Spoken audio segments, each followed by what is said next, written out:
សួស្តីបងប្អូនថ្ងៃនេះខ្ញុំលើកមុខម្ហូបឆាខ្ញីឆ្អឹងជំនីជ្រូកចាប់ដើមបង្ហាញពីរបៀបធ្វើយើងចាក់ដាក់ខ្ទះឲ្យក្តៅសិន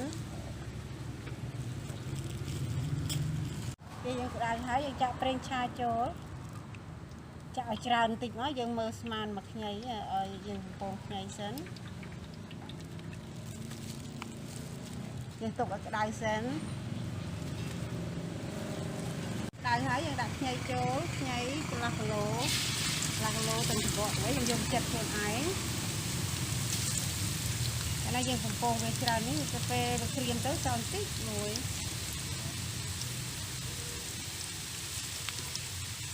យើងបំពងខ្ញីឲ្យក្រៀមសិន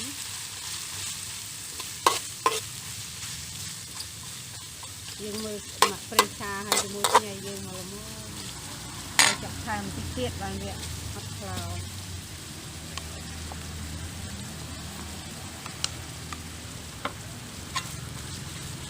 យើងទុកវាឲ្យក្រៀមវាទៅត្រឡប់វិញបានហើយយើងកូរវាម្ដងទៅឲ្យត្រឡប់វាឲ្យវាក្រៀមវាចេះត្រឡប់ចុះត្រឡប់ឡើងតែក្រៀមមកបានយើងដួសទុកហ្នឹងឲ្យត្រឡប់ចុះត្រឡប់ឡើងក្រៀមទៅ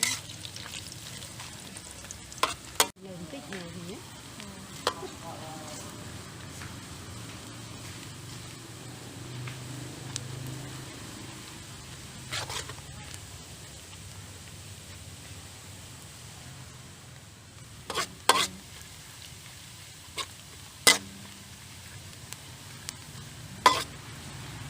យើងក្រៀមហើយយើងដួសទុកសិនយើងដួសទុកមក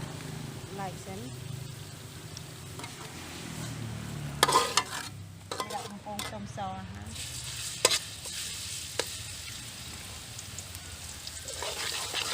ខ្ទឹមសឈ្ងុយសិន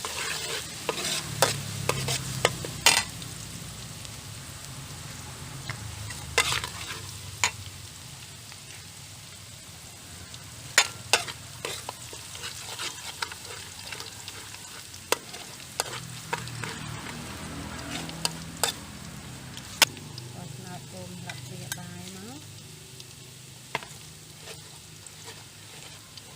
ពងជាមួយខ្ទឹមឲ្យឈ្ងុយ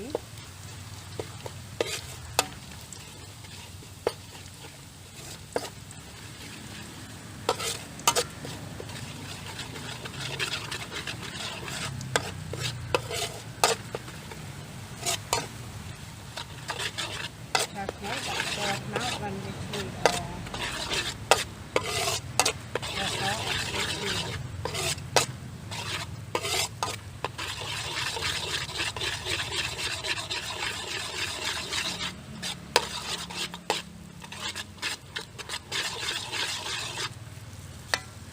អានេះយើងដាក់ឆ្អឹងជំនីចូលមក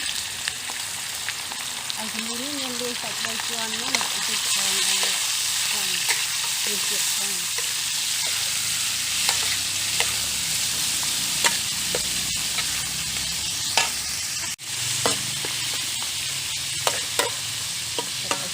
ឲ្យក្រៀមទៅ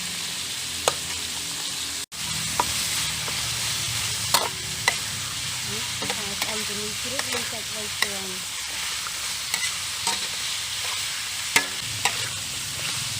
ខ្ញុំបាច់ដាក់ទឹកត្រីទេយើងចង់ដាក់ត្រីខ្យងវិញត្រីខ្យងចង់សាច់ទៅក្រៀមទៀតខ្ញុំដាក់ខ្លោច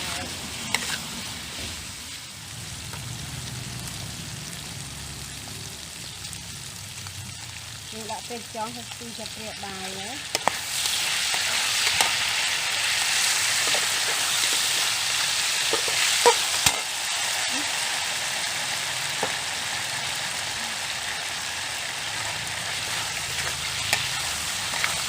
វាចូលជាតិផងឲ្យចូលជាតិជាមួយត្រីខ្យងនិងសាច់ហើយយើងដាក់ហើយយើងជូនទុកមិញហ្នឹងយើងដាក់មកគ្រូឲ្យចូលគ្នាមកឲ្យស្ករអីវាចូលគ្នាជាមួយខ្ញីវាមានជាតិ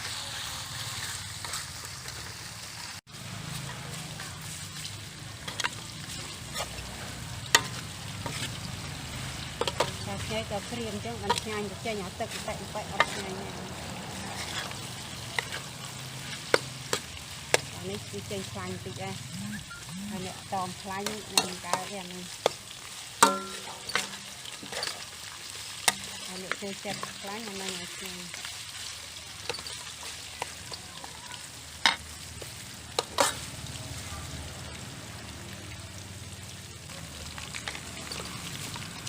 tích được lặng nò trong sập việc này